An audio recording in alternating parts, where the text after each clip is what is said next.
Okay, another shit video about spiritual awakening, and I'm in a very special location today. I'm at a beach, but it's no ordinary beach. It's a nudist beach. It's a nudist beach! And you might be wondering what the hell a nudist beach has to do with spiritual awakening. Well, in my case, a lot. So stick around if you want to hear that story, but I would understand if you don't. It's kind of a really wild day back in 2017. Anyway, we'll get to that. But whilst I've been here today, I have really been focused on what in Buddhism is called fetters 4 and 5, which is desire and aversion. The pull to wanting and also the urge to push things, experiences away. And as I've been here today working on that meaning exploring desire and aversion, a lot of really important things have clicked into place for me. One is that it occurred to me that what I actually want to do with this YouTube channel is document the end of my life as I know it, document the end of self. I have a sense that I'm at the beginning of the end of this self. Who the fuck knows if that's actually true, but kind of has a lot of those. There's a sense of that. And I thought, wow, I was actually swimming over, I'll show you, in this absolutely gorgeous water. Hang on, down there we go. Swimming over there and just absolutely taken by this idea. I am coming back, I promise. Hello, but I'm trying to not show you my penis. Penis is God anyway, so really it doesn't matter, it's all the same thing. But anyway,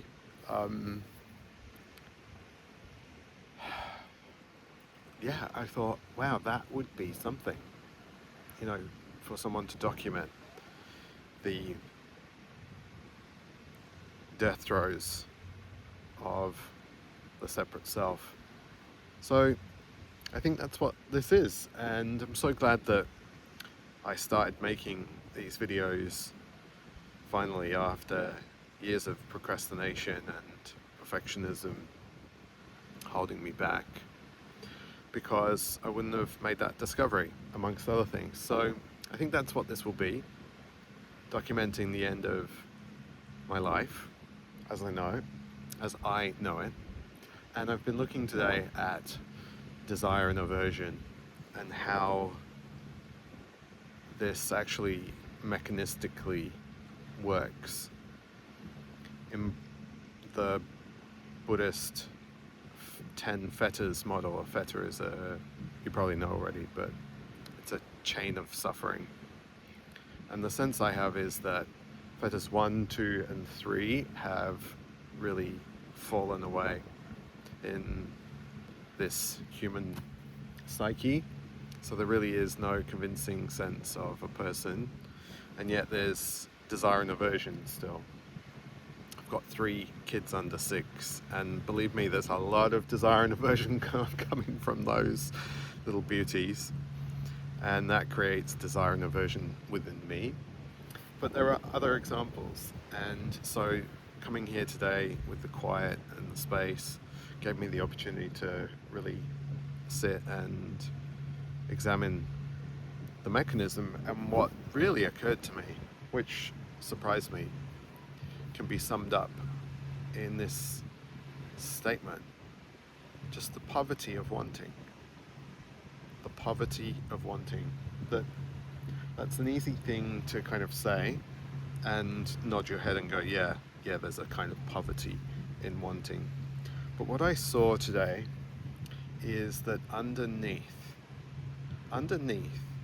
the urge for something to be a certain way, or to get something, or have something, or to repel something, underneath that there is actually an intense sorrow.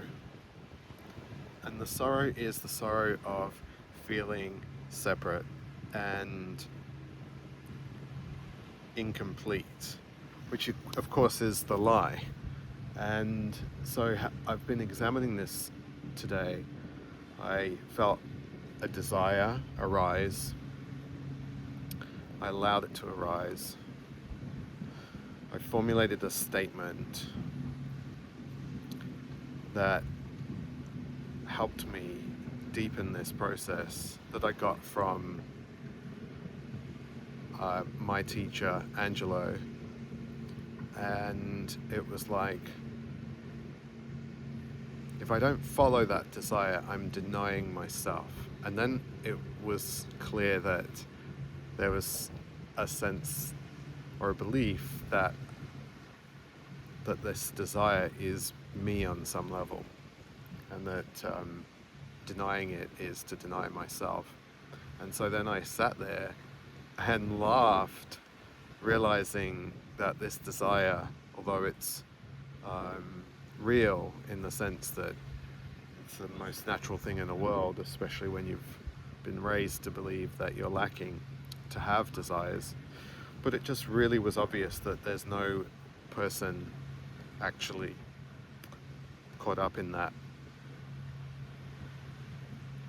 So a desire can come, and then when the desire isn't acted upon, that's where the sadness, the sorrow was felt in the body.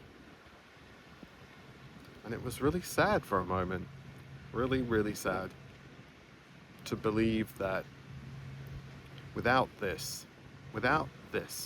following this, without getting this, I'm incomplete.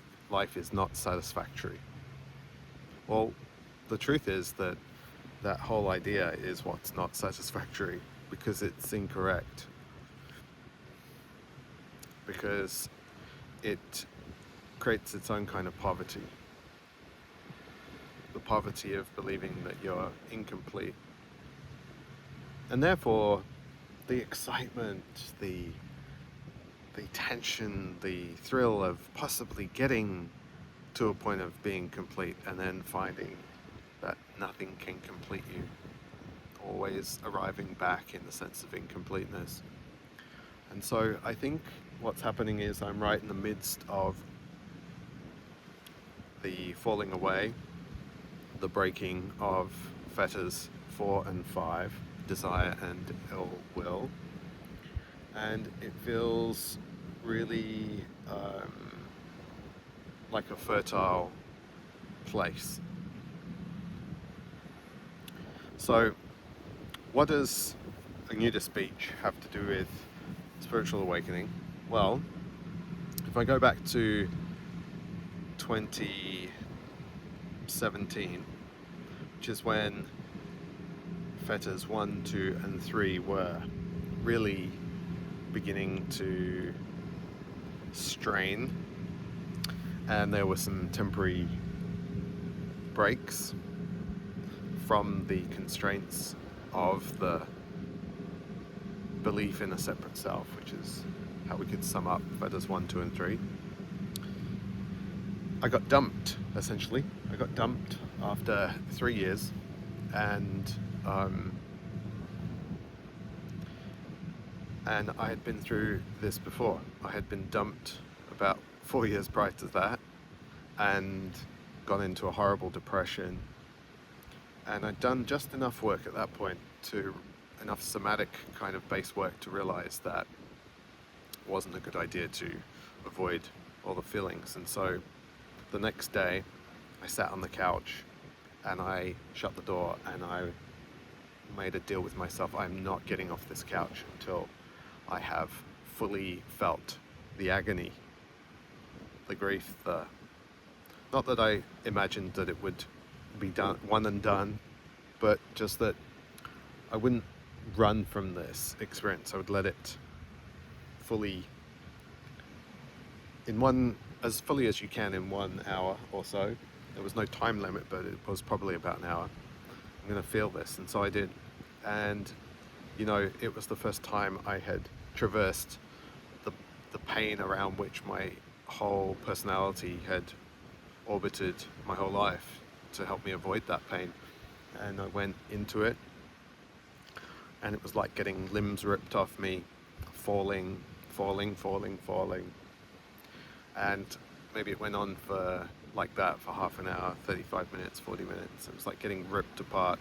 Something in me just said, just keep letting go, just keep surrendering. And I kept falling, and then suddenly peace. Suddenly peace. And the impulse to go to a nudist beach, which was so random the day after getting dumped. Like, what the fuck am I meant to go to a nudist beach for? And, but something about the dissonance of just being dumped and feeling this incredible peace, maybe we could call it the peace that passes all understanding, just made me trust in that. And so I looked it all up, and hour and 20-minute drive down to a nudist beach, and it was a beautiful day, and I felt myself as if being just pulled to this moment, to this location, and it was magnetic. And I get there, and I'm really awkward because for years I've had like body issues at that point, body image type issues, and so I just whip off all my clothes and run down the beach into the water, and I have probably a really clear foretaste of the awakening that would come a few years later, in which I'm in the ocean and I'm just feeling this very deep sense of oneness with the ocean. Back then it was a sense of a person having that experience. And it was so electric, so joyful, so utterly unexpected relative to what had just happened. It was like a glitch in the matrix. It was like, this shouldn't be happening. This absolutely should not be happening. What the fuck is going on? It was like the experience was so discordant from what my mind told me should be happening that the identity just could not actually, it was so vastly different. The identity just couldn't encompass it.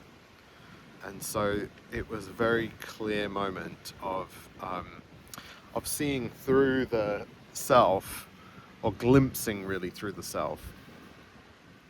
And I think in another video I will share what happened next, because what happened later that day was fucking mind-boggling as it pertains to my life today. And I'll leave a little teaser. So the person who dumped me then is now actually my husband, and the only reason that we got back together about a year later is because I went to the Nudist Beach that day, and how we got back together that pertains to that moment is kind of wild. So I felt like the Nudist Beach was a great place to share this experience with you, and share some of what's coming undone today. So I'll sign off there, and I guess that's what this is going to be from here, the Death Diaries. So bring it on.